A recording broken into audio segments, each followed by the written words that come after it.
Welcome to Conversations with Zi and Vindesh, a weekly discussion that explores common life challenges and offers practical solutions. Learn more at dharmamedia.com. That's DHARMA media.com. Radheya is on. The session is being recorded. All right, so we're kicking it off, Z. We've got a pretty interesting topic. We're talking about relationships, and there was this thing that came out. It was this article written by this woman who went to business school. Her name is, I believe it's Grazie Sophia Christie. I may be pronouncing that incorrectly. But young girl, and she was in college. Actually, the details, I don't remember the exact details, but basically she was in college, and she wrote an article about how while she was there, she went to look for an older man. So that was the entire reason that she wanted to be there. That's what she wanted to get out of the experience. She didn't want to go to this prestigious institution so that she could conquer Wall Street or find the cure to cancer. She wanted to go there so she could find a man who was a little bit older who could provide for her, because she wanted a nice life. And I think the way she put it was interesting. She said, you know what, I looked at life and I looked at being out there and grinding and hustling, and this just seemed a lot easier. So this is what I wanted to do. So you fast forward, and she found some guy who was about 10 years older. So not a huge age difference. She was in her 20s. He was in his 30s. And they hooked up and they got together. And then she talked about how this man also was a mentor and told her what she should be doing, what kind of wine she should drink, what kind of vacations they should take, which I think she appreciated. So she puts this out, and then it launches this whole debate on gender and relationships and gold digging. And this woman got a lot of blowback. And it was interesting because you sent me the article. I took a look at the comments. And so some of the commentary about this woman in the news was very negative, and it was talking about how all the readers were appalled. But then if you actually went through the comments, a lot of people had much more of a neutral view or a benign view. You know, if this works for them, then great. Then who cares? Why are we getting involved? But it at least created enough controversy or fake controversy that you've got people discussing what gender roles should be, whether you should have women who are trying to just go and find some man to settle down with, and is that bad, and is that being a gold digger, and is that wasting your education and wasting your life? And they're different points of view. And in fact, even in this little discussion that we've been having with you, me, and Caitlin, we're finding that there are some different points of view. So I think your perspective is pretty interesting, Z, because you've kind of abstracted away from the specifics. You've abstracted from the specifics of the situation, and you deal with people all the time, and you look at what happens to people's health over time, given the lifestyle that they live. And some of the observations you've made are you've got women who are getting into their 40s, and they've been hyper-focused on career, and they've never had time for a relationship. And now they're thinking, okay, how am I going to find a man? Once I have the man, how am I going to get pregnant? I have to go and dig out the eggs that I froze 10 years ago. I have to go through this whole process just to bring a baby into the world. So that becomes another form of anxiety.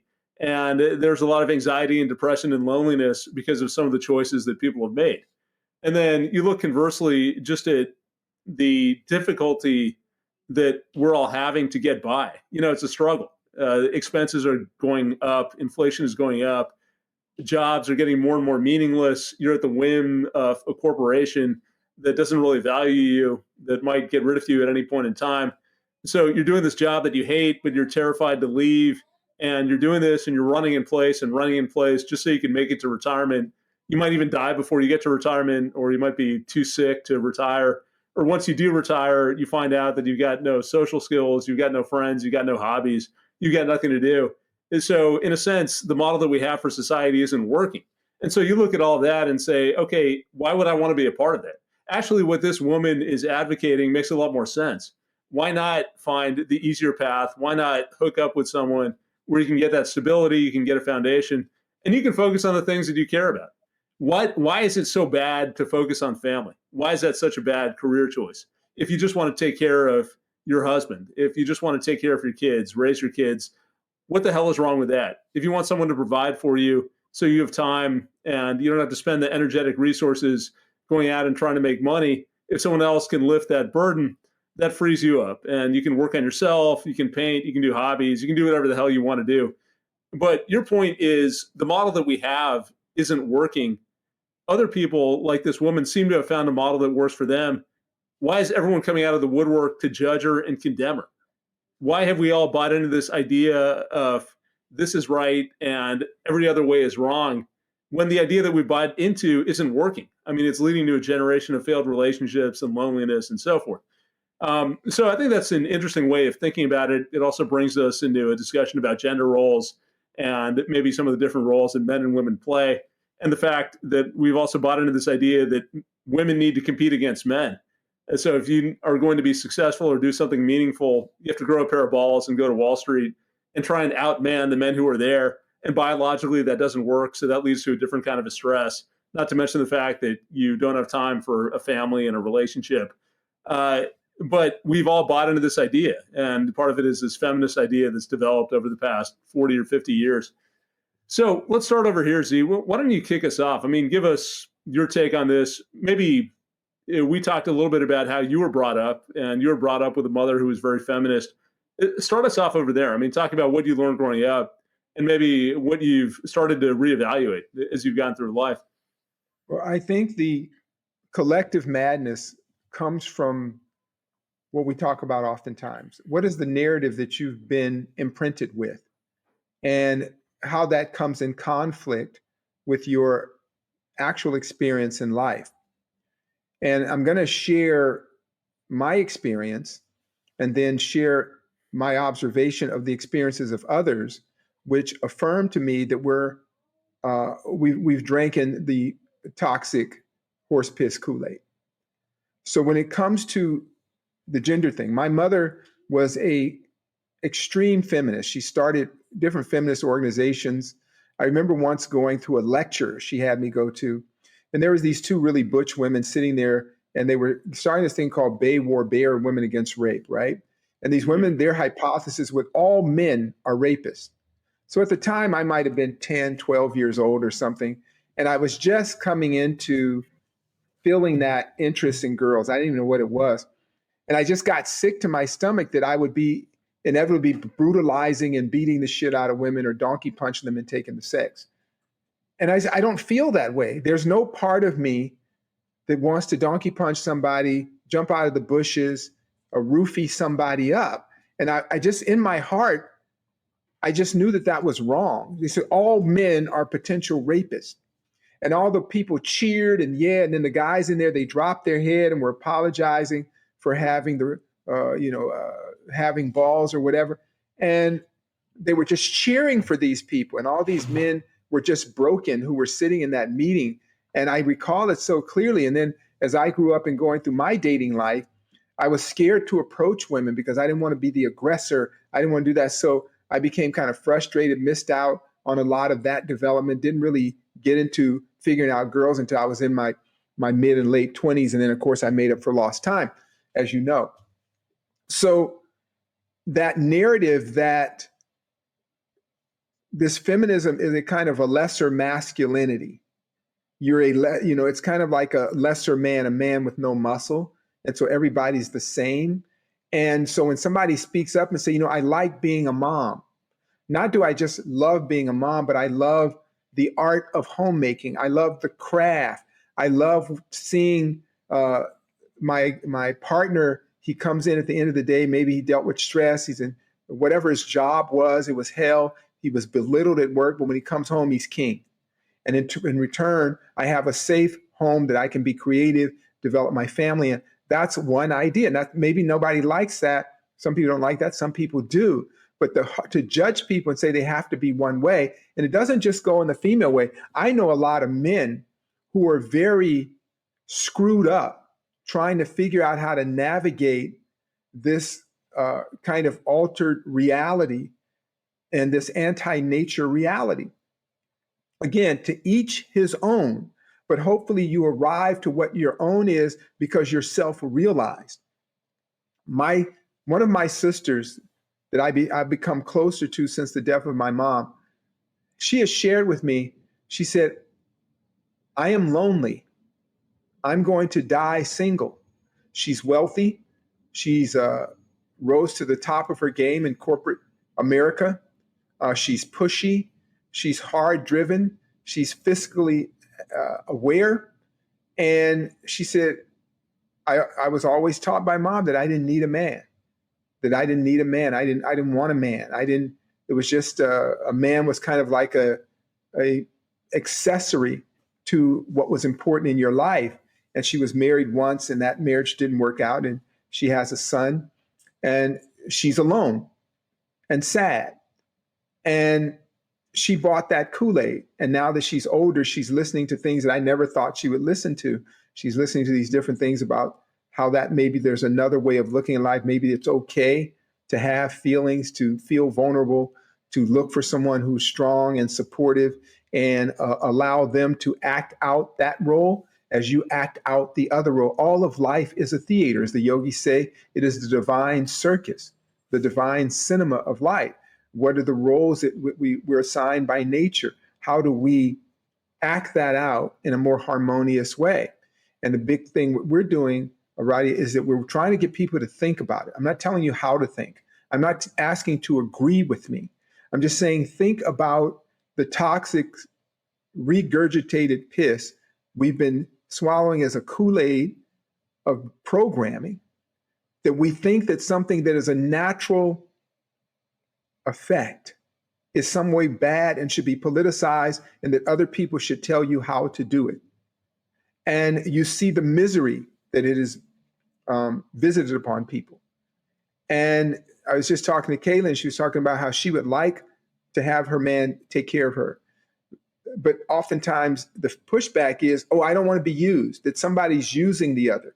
Maybe you see a guy with a woman and she loves being a homemaker, or she's into that, and she's not career driven. They say, oh, he's using her, he's oppressing her. Or on the other hand, you see a woman that's doing that and you say, oh, the poor guy is being taken for everything. She's ripping him off, right? She's bleeding him dry. What if none of that is happening? What if people just simply enjoy following the patterns and the flow of nature's river? So now we have infertility issues. We have autism issues. We have stress issues. We have depression issues. We have health issues of all kind, because everybody's in the grinder of this endless pursuit of the endless pursuit. The corporate this, I got to get to work. I got to do this. I'm going to fight traffic. I'm going to fight. And then we're fed this, again, this false narrative you see on every one of these little action TV shows. Action, there's the FBI, the CSI, and every weekend the women are beating up men. These little women, these 5 feet women are doing MMA on men and just beating the hell out of these men. And it's just this subtle message. It's like back in the day when they had cowboys and Indians, right? So you always see the cowboy killing the stinking Indian. And in the subconscious of your mind, you see the cowboy not as a colonizer, not as a genocidal maniac, but a hero of the way things should be, right? He's an exterminator of vermin. You didn't no longer see the Native Americans as being anything relevant, that they were just savages that needed to be corralled and disappeared. They did the same thing with the propagandas of World War II. They always show the yellow scourge, that Asian people of all kind were these sneaky bad people, and this American John Wayne guy would come in and clean them up.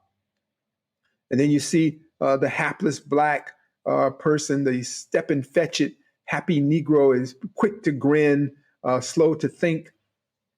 And we buy it and then we live with that. That's deep in our subconscious now. And so too this thing with the gender roles, which are real. There are chromosomes that determine the direction of a gender, of a man or a woman. And in that are primitive algorithms for nesting, for different features of life. Nesting, that's your home. So women have a higher potential for nesting. Whatever has happened in our world today, whatever is going on in our world today, for 1,000,000 years, the invisible divine hand of nature has manipulated us into a species that can survive in an often hostile world and flourish.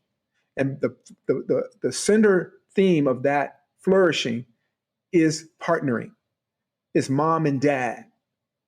When we look at crime and you go through the prison systems of America and you see that almost everyone in prison is from a single mother home, Not that single mothers are bad and not that they plan that, but it is very difficult for a woman to play all roles. We were not designed that way. Men have things that they do well and women have things that they do well. And we get fed this narrative. What is wrong if you come home then and your wife is happy to see you? You know, my wife is an executive and she's also a very powerful player in a male space. And she's drained from that. And she's caught up in it because she drank a certain Kool-Aid. And we're trying to dilute that Kool-Aid and figure out a way that she can just be a mom. She loves being a mom. She's a great mom. Even if she's tired, she likes to do things with the kids and do all these kinds of things. But she also feels torn by the kind of accomplishments and accolades and rewards of a male space. When I say male space, I don't mean anti-female. I mean a yang space, going out of your nest, doing this, fight traffic, get to work, hit a deadline, blah, blah, blah, blah, blah, get the paycheck, spend all the money, figure it out, figure it out, figure it out. And then at the same time, women carry eggs. They carry the seed of humanity, right? And so the burdens of the physical body, it takes a toll. So women are aging out faster. So then that creates another dilemma. So as men come of age, men mature at a later age than women. We can have or impregnate women all of our lives. I didn't make up this rule. Nature did. I have children that are 45 years apart. Okay? So women can't do that. They have a limited number of eggs. Nature has designed that, but what came with that is a certain amount of intuition, a certain amount of wit, the ability to manage her nest and her household, a type of a brain algorithm that can adapt and adjust. Women know how to make a way out of no way. Women can endure things that men could never imagine, right? And then if you take that and then you want to add to that the burdens of men, right? That's why we have this idea of women going to war. Yeah, politically, socially, many countries centered in the war. And then in the US, they're trying to figure out how to, everybody play, women would play better roles in the war in different ways, in intelligence, in stealthiness, in all these other areas, logistics. You don't want some woman and a man battling it out, foot to foot, gun to gun, while she's pregnant, while she has menstrual cramps. This isn't to demean at all, it's to elevate. I made the mistake years ago because I drank that Kool-Aid and I would have beautiful women in my life. And it's one of the things that I can honestly say at 7 years on this, 7 decades on this damn planet, that I'm sad about my behavior. I really regret. And every time I can, I apologize to women. If I run in the street, just bend a knee apology. All they wanted to be was good to me. There's a few girlfriends I had in the past. Some of them were so kind, so warm, so nurturing. But because of what I was taught, I rejected them and would go towards a witch, some horrible person that had no nurturative ability, no kindness, and try to fix them by showing them the ways of a woman. A man can't show a woman the ways of a woman. They can't heal up that kind of damage, right? If somebody's broken, they're broken. That's not your job, that you just accept them as they are or leave them alone. But I remember years ago having a wonderful woman who was a helpmate, and she would get up every day and say, "Hey, what do you want me to do? Or what are we doing today?" And I would get so mad. I'd say, just do your own thing. Do your own thing. And she said, "You are my thing." And I thought she was mentally ill. I remember my mother meeting her and saying, "Are you abusing that girl?" Yeah. Well, it reminds me of that scene. You know that scene in Coming to America? Mm-hmm. Where Eddie Murphy is introduced to his future wife. Yeah. And he asks her all these questions. And I guess this movie came out in the 80s. So maybe that's when this mindset had already shifted. And this was making fun of that mindset of someone who just wants to take care of their man. But she was saying, "I want to do whatever you want to do. But what do you want to eat? Whatever you want me to eat. But what's your favorite color? Whatever your favorite color is." And even in that movie, Eddie Murphy said, basically was like, I just want to get the hell away from this. You had her jumping up and down on one foot and barking like a dog or something. And the movie was making a parody out of this behavior, which to a point, it makes sense. I mean, you don't want someone who can't think for themselves. But it's also interesting to me. Just because someone genuinely enjoys the pleasure of your being doesn't make them a sick person. It doesn't mean you have to break that. You can find people that don't give a damn about you. Every guy I know now is complaining that he can't find a woman that enjoys being at home. I talk to a lot of young men. I have a sit down every Wednesday with a couple of younger guys about your age, around your age. And they're single dads that I met at the school. And they're going through dating apps and all these kinds of things. And they all wish, man, I wish I could find somebody that loved like being a stepmom and a girlfriend. But one guy, he keeps meeting these corporate bosses. Well, when do they have time to be with you? Yeah. And then when they're with you, they want to order you around and it's all aggressive and you don't want to be around that energy. Right. But maybe somebody does. So let's correct that so people aren't worked up. Maybe somebody likes that. Maybe there's somebody who's really into femdom.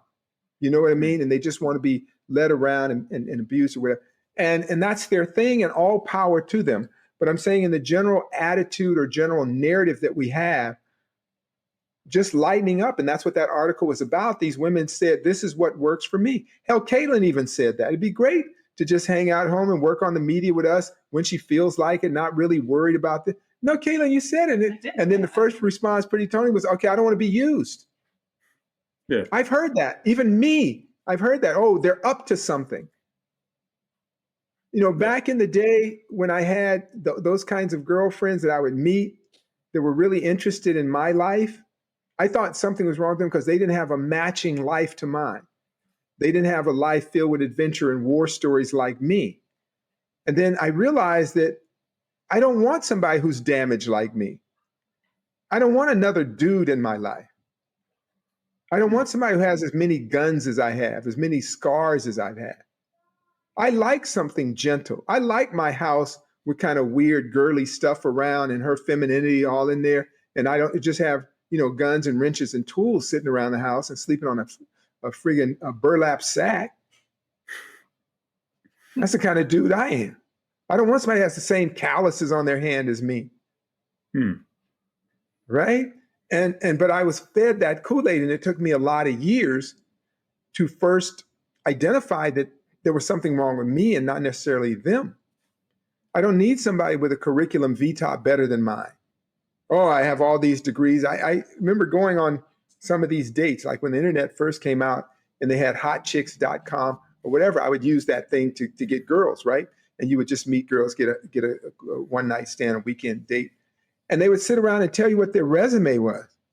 I don't care about your resume. I could care less what your academic achievements are. If I like you and you like me and we have chemistry, we're going to do this night again. And if after the next night you like me and I like you and you turn me on, I turn you on, we're going to do it again. And if it keeps happening, you'll look up one day, and we've been doing this a long ass time, right, Kate?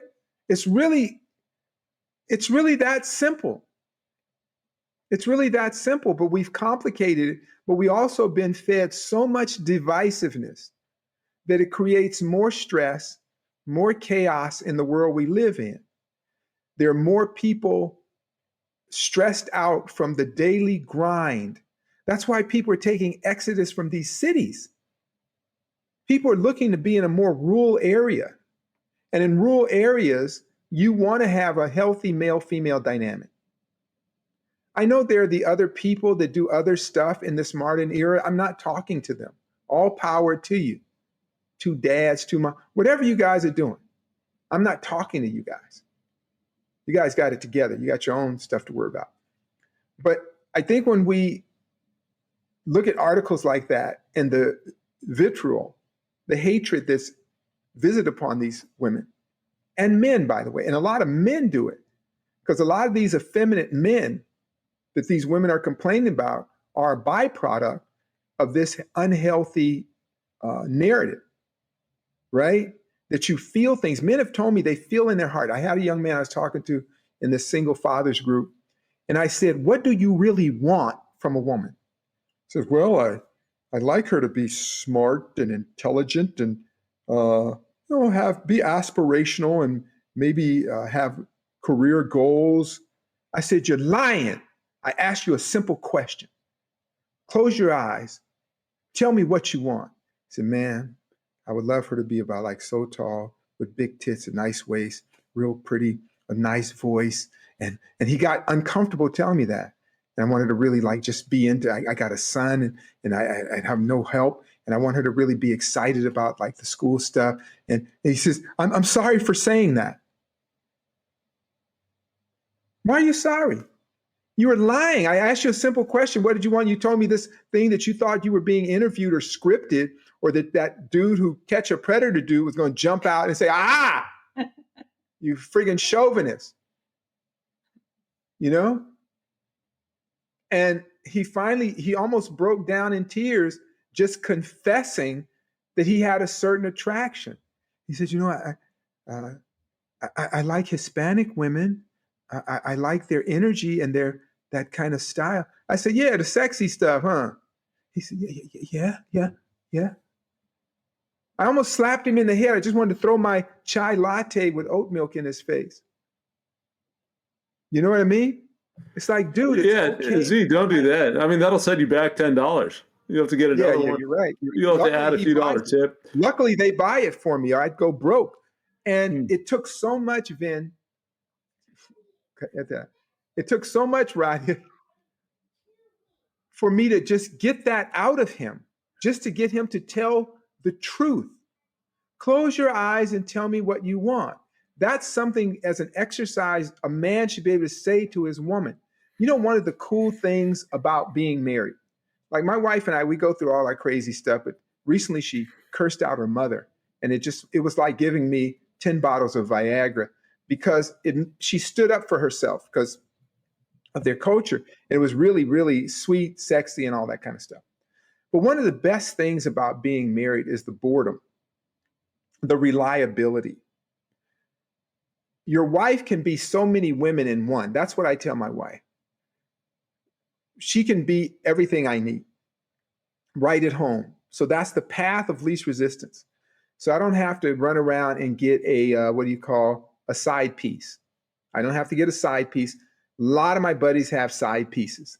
They have the sexy chick that they do sexy stuff with, and then they have the wife that do their household stuff, and they're arguing, bickering, and the constant where they meet them at the door with a list of problems, right? They tolerate all kinds of things from each other that just undermines. It's like you invested in love early on. You put a bunch of love in an account in the early part of your marriage, and now you're just extracting from that account for the rest of the marriage, right? So it's cool when you're married and you don't have that. You have an ongoing renewal of the joy of that, so you can just focus on whatever you need to focus on. I can focus on trying to build this media company. You know, when I was going through it, my wife, Radheya, you remember, it just took everything out of you. It just drains the hell out of you. It wasn't really her and I, it was all the other forces pulling on her, right? The community, the bed, the job, it was too much. And it's just a woman, you know, it's just a simple human being. Not only that, you got 2 kids. And then she's very active and engaging. She likes to do more with the kids than I do. Like, I'll do stuff with them and I'm done, but she'll constantly fill the schedule. Football practice, this, that, the. I'm like, no, it's too much. Let's just do one thing. We don't need to do football. We don't need to do martial arts, football, and swimming and tree climbing lessons. You know what I mean? It's just too much. So by the time you're done with all that, and then you have the relatives and maybe the religious organization, then by the time you have that, you have a tired wife walking through the door that might as well be another dude living with you and you ain't gay. Right? You know what I mean? And so there's nothing wrong when people find out what works for us. And that's a difficult conversation, like I had with a young man. I would challenge any couple to set up a demilitarized zone between each other. Sit with your partner and say, what can I do that would bring more joy to our relationship? And no liability, no back talk. Mhm. You can say, maybe you could, shed a few pounds. Maybe go get maybe kick your brother out of the house. You know what I mean? I can't take care of your brother. Can you do that? I'd really love you to do that. Maybe give me a few seconds when I walk in the door before you bombard me with something. Sometimes it's just little things, and the woman can ask the guy, hey, what would make it better? But it's a difficult conversation because people have militarized relationships where they're walking on very thin ice. Anything can set people off, and that's usually related to sexual tension. You know, when a man doesn't have sex, he has a higher chance of developing prostate cancer. This isn't made up. But if you're laying next to somebody and it's dead season, there's a good chance that you're killing your partner just because you're not intimate. And with a woman, she can extend her fertility cycles just by acting feminine. Just by acting feminine, she can raise her estrogen levels. Yeah. Take some time and understand, and by understanding how women and men see the world different, one thing about when a man is really at peace with his beloved is she's much more beautiful to him than she thinks she is. Right? Women complain about their look. They go get makeup. They talk to other women about how they look. But when a man sees a woman he loves, he sees a story. And you can share if this is true in your experience, right? And she could go through anything. It's like when you deliver your babies. So I delivered my babies. So, I mean, the coochie is busted open this wide. Maybe they get a episiotomy. Maybe in the C-section, they just slicing your wife's belly open. She'll shit on herself. You're sitting there, you got to wipe up her shit, right? Boobs are leaking milk. All kind of stuff's happening. Because you love her so much, your mind is able to shift and go from that most maternal moment to her back to her cheerleader energy, right? Pole dancing. It flicks back then. That's what women don't understand about men. When a guy loves you, his goggles of beauty are very different. And when he feels that you love him, because we are technically lazy, instead of going to the strip club, I'd rather you put the kids to sleep, put the pole up, put your pumps on, and let's do the classy lady thing right here. I'll get some ones and we'll make it rain. Guys would rather do that than go to some sleazy hooch bar. Tell the truth, Vin. Let's tell the truth. That's what we're trying to do, is get people to think. Yeah, right? Yeah, I think a lot of it has to do with effort. Because you're right, the entire dynamic shifts. It's interesting as you're talking and thinking about all the patterns and habits and ideas that we have that we've grown up with.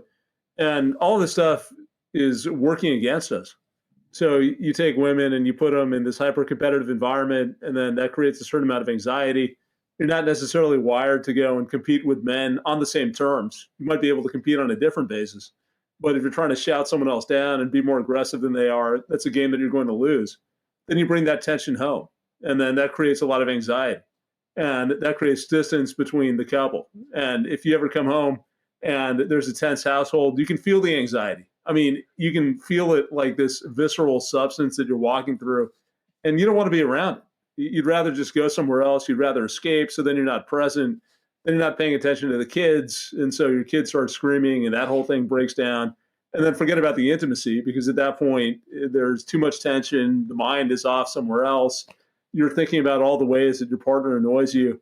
And it's because maybe we're not honoring our biology or the way that we're wired. And I don't think it has to be all or nothing. I mean, my wife works. She loves what she does. But I will say, Z, as we've talked about, we've made a lot of changes in our household. And that point that you made, the guys just want to have someone at home. Just be at home. Let's take this environment. Let's create a sacred environment so that I'm out dealing with all kinds of bullshit during the day, listening to people drone on at work about things that have no bearing, dealing with petty people who are arguing and pushing you around because you live in a crowded city. You've got random people screaming at you because you've got mentally ill homeless people on the street. So you want to get away from all of that and come home. But if your home isn't a sanctuary, if you don't have that energy, you got nowhere to go. I mean, you become feral. You might just go insane. So we've talked a lot about just changing the dynamic and opting out of this idea that we always have to be doing something. So that's another issue. Part of it is the work and the anxiety, but part of it is this environment we're in where people feel like they're failures if they're not out 3 or 4 nights a week, if they're not socializing, if they're not going to different events, if they're not doing something interesting, they're somehow missing out on life. And that was causing a lot of problems for us. I mean, you just think about the expense of going out all the time on top of whatever our day-to-day expenses are. So financially, that's causing more stress. Then you think about the fact that you're hanging out with people who a lot of times don't add any value to you. I mean, it's kind of fake. You're all trying to impress each other with the different things that you've done, the different events that you've gone to. You're talking about meaningless topics. So, excuse me. So that's another problem. And then you go from there, and we've got kids at home, and our kids are saying, oh, we just want our parents around. We just want mommy and daddy. We just want to spend some time with them. So then it throws off the whole dynamic at home. And then you're never relaxed. I mean, you can't just unwind. So the act of just sitting down and talking to someone or touching them or having dinner together. I mean, just that simple thing. You share a meal together. You've got that downtime. You can relax. You can rest. It makes such a huge difference. So it's taken me, I mean, it's kind of funny when I think about it. It's taken me 15 or 20 years to get to this point. I mean, it's been a huge amount of work, but a lot of that's on me. And it's on me because of the reasons that you've been saying. I bought into this idea. I bought into an idea that everyone makes their own decisions and this is an equal partnership. And if one side or one partner has problems, we discuss those and vice versa.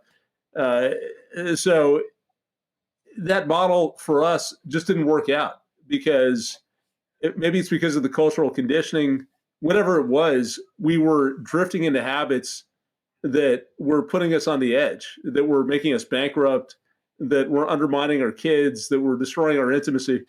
And so I had to get rid of that programming, this idea that I've gotten one vote and my wife has one vote.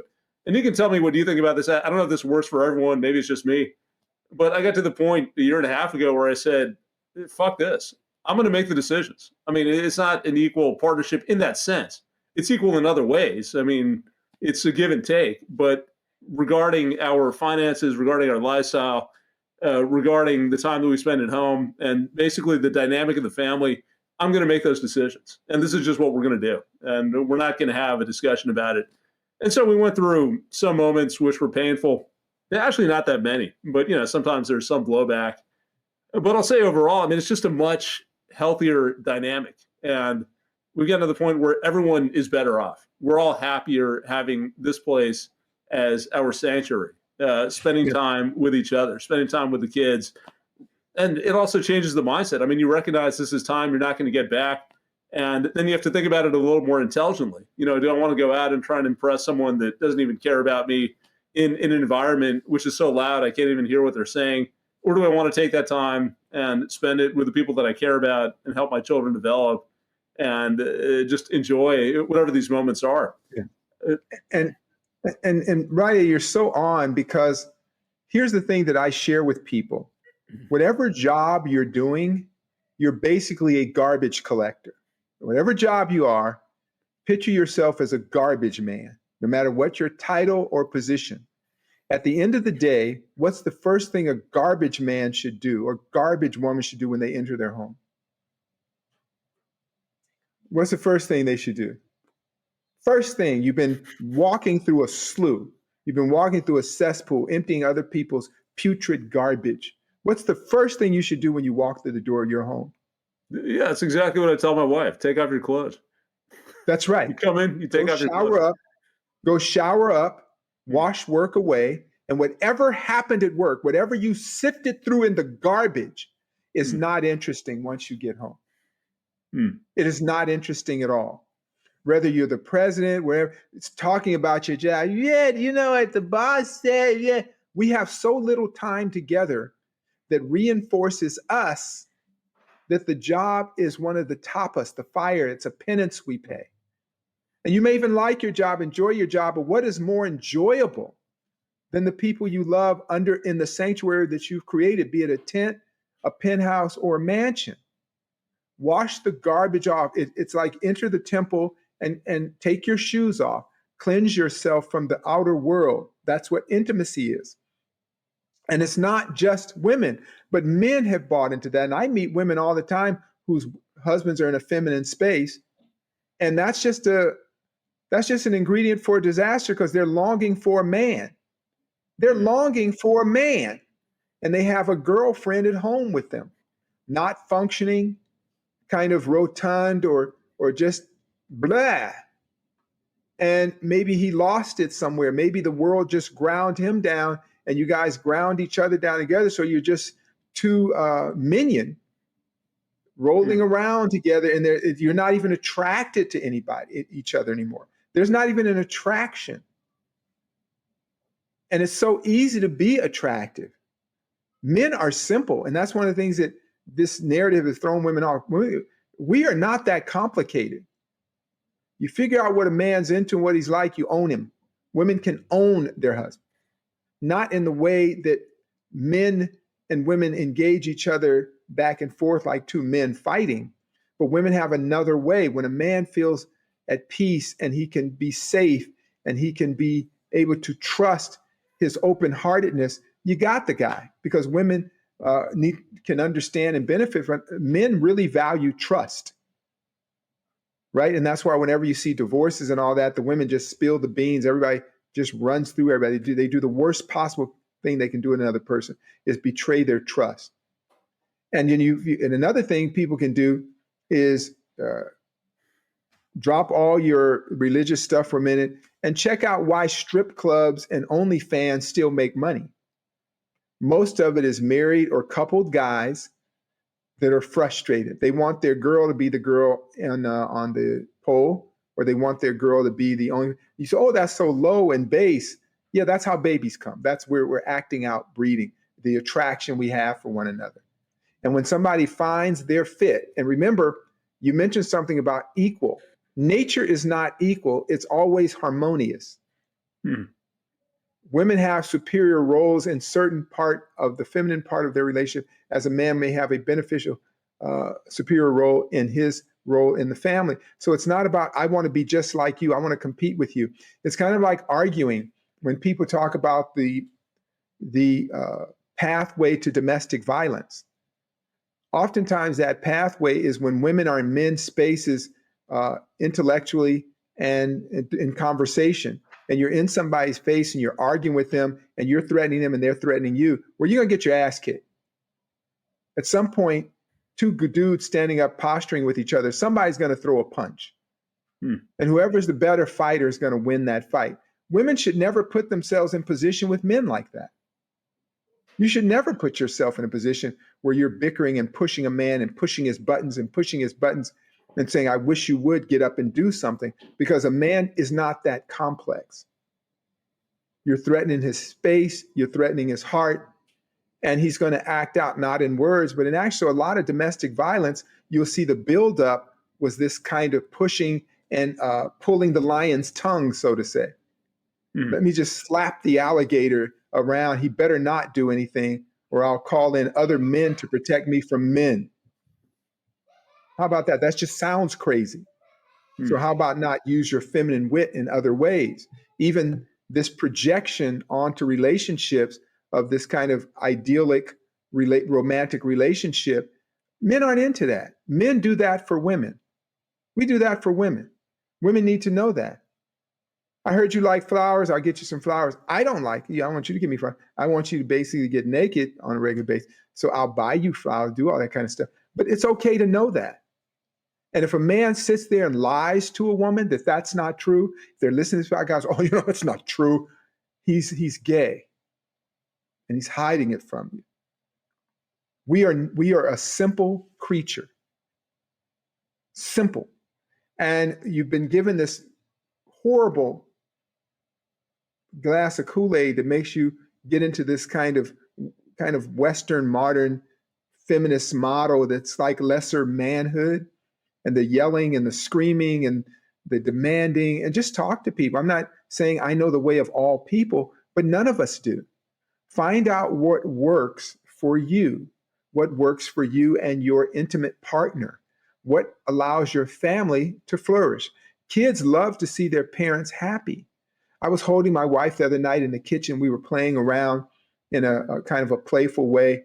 And the boys looked at us, and the look on their face was so beautiful. Have you ever had that? Well, you have girls, so they're going to attack the mom. But if you have boys, boys love to see their mom and dad happy together. They get embarrassed. They smile. It's the sweetest thing. And they feel safe. Yeah, that's true 100%. I mean, the converse of that is true also. If you're fighting and you're screaming, it's very traumatic for the kids because then their whole world is rocked. It's like, oh, what's going to happen? I'm thinking about my friend in third grade whose parents just got divorced. Is that going to happen to mom and dad? Where am I going to go? And the mind starts spinning. So I agree 100%. I mean, that's the other value of being here and having this harmonious environment that everyone can come back to because it promotes those feelings for the entire family. You feel safe, you feel loved, you feel at peace. And if you have the anxiety, it's the exact opposite. I mean, we've talked about it before. It gets you in fight or flight. You're all riled up. You think the world is coming down around you. Well, it's something too we share. One of our friends, our mutual friends, had a horrible mishap the other day. And one of the things that I would always talk to him about is the importance of listening to his wife. She's a very level-headed young lady, very, very clear. She loves being a mother and a wife, real. And he's a big go-getter, as you know, going here, this plan, that plan. And so there's tension because of that. Tension from him, tension from her, and there's a control, there's this control kind of thing going on. But I could always tell from the time I met her that she had a genuinely warm heart that we don't value that much in our contemporary world, which is another sad statement about where we're at, is that a warm heart is rarely valued. So she had quit a big job and to become a wife. And he was suspicious and this and that. And I said, no, you have a good wife. I can see the way she struggles with you. When she's not happy, I see that she loves you. Well, sure enough, he had an unfortunate event, got burned real bad, had to go to the hospital. I go to the hospital and visit him. What's happening in the room? Where's all the corporate people, all that? Nobody's around. But you know who's there, spoon feeding him like a little baby? Is his wife, holding his head up while he's in unbearable pain. And my mother-in-law made some soup or something, some dal, and she's feeding him so carefully like a baby.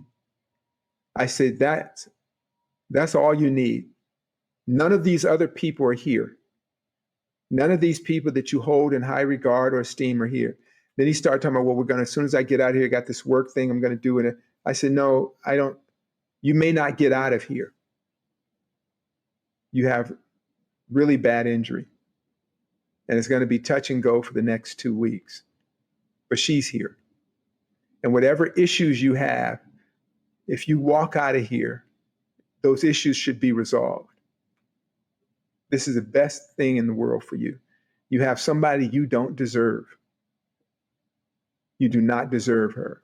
But she sees you in a way that nobody in this world sees. She sees value in you. She sees her soulmate in you. She sees the father of her children in you. Let her be that and give her what she needs to do that. Don't sit there suspicious. Maybe I'm being used. Maybe there's nothing. Maybe it's not that complicated. Maybe to her, you're the light of her life. And maybe to your wife, she's the sunshine of your life. This world is troubling, to say the least. There are a lot of sad people. There are a lot of unhealthy people. When you go into your home, that's the one place you have stewardship over. That's what you can create. You have 8 hours of sleep, 8+ hours of work, and 8 hours that you define each other. So right around the end of the day, you have a few hours before bedtime that you define your whole life. Just a few hours before bedtime. You're going to wake up in the morning, and within an hour of waking up, you're back into the grind. You'll be away from your family for a minimum of 8 hours. And you do that all over again. And maybe you get a weekend. Maybe you get a weekend that's over too fast.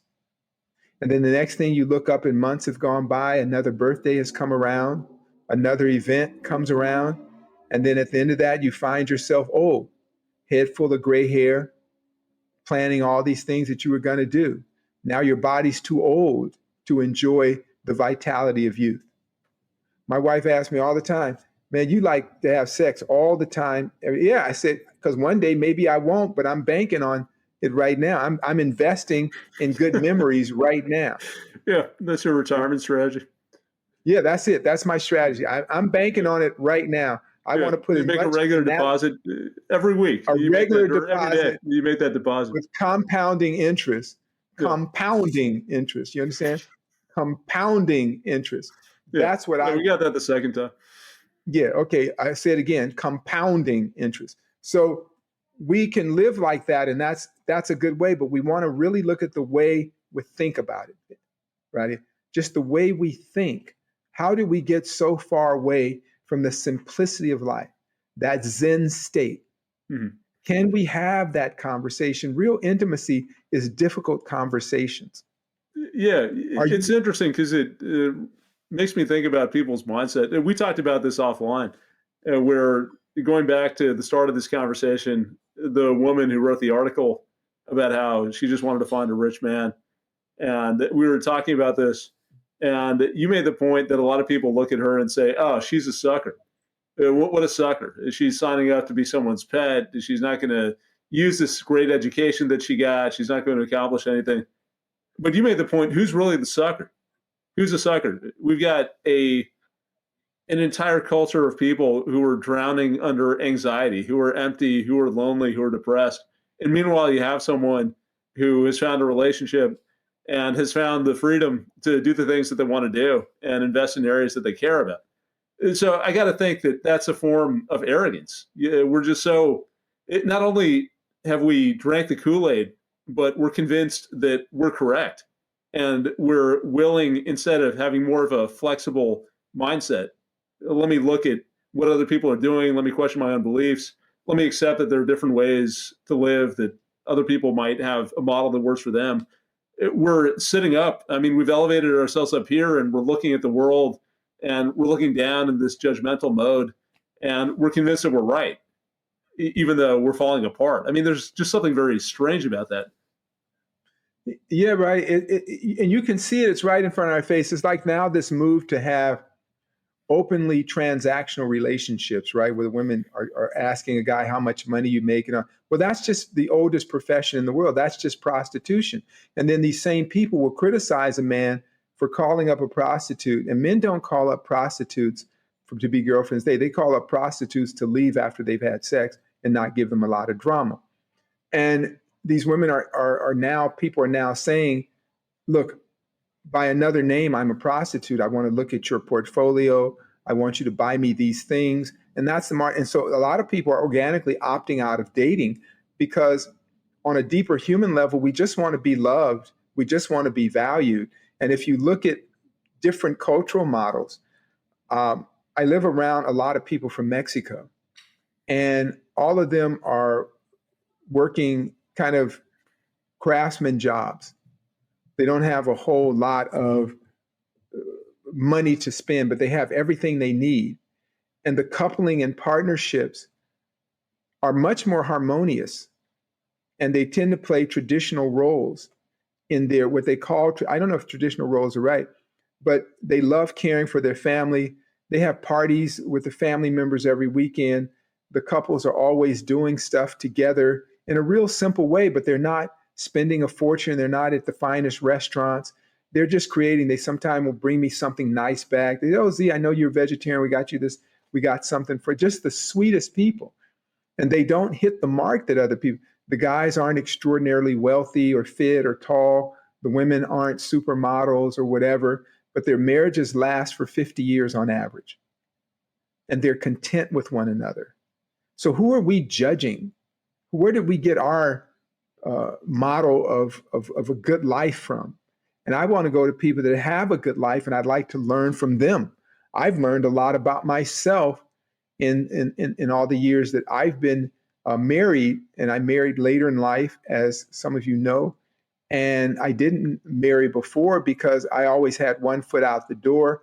And because even though my mom had taught me the feminist thing, something organically didn't work. And again, I'm not anti-female. I'm just saying the feminist model of modern time is a kind of a lesser masculinity, and it's kind of anti-man.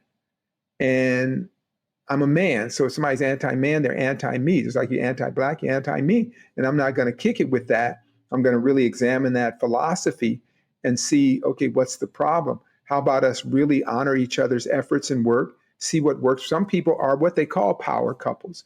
Maybe they have a lot of interest and they're go-getters and they're doing a lot of stuff, but at the end of the day, they have a connection with one another that's bigger than anything outside the relationship.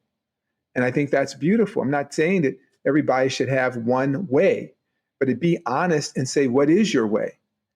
People don't have those conversations. They can't, because their coupling is on such a fragile foundation. If they say the wrong thing, it would disrupt the harmony of the house. Like I talked about the struggle between sincerity and righteousness and harmony. Sometimes you sacrifice righteousness for harmony. You sacrifice sincerity for harmony. So you just get along, so you end up not talking anymore. That's why a lot of times people say, is your wife your best friend? Rarely is your wife your best friend, because there's a grenade pin somewhere in that conversation. With your best friend, you don't have a grenade pin in the conversation that could be pulled out and blow everything up. When a man and woman can achieve that level of candor and honesty and trust, that's when they become your best friend. Even it may never happen, but at least you have the best mate for you. And you may know there are boundaries of speech because of that person's temperament. It took me a long time to talk to my wife about my mother-in-law and her religious organization. And I had to figure out a strategy to talk about it. But I could just blurt it out to my friend, hey, this is a fucking cult. And then later on, she came to me and she said, I think I'm a part of a cult. Then we could have a conversation. It took her a while to, ask me about little things in my life, that she wanted to know. And, what happened to you in the military, or all that kind of stuff.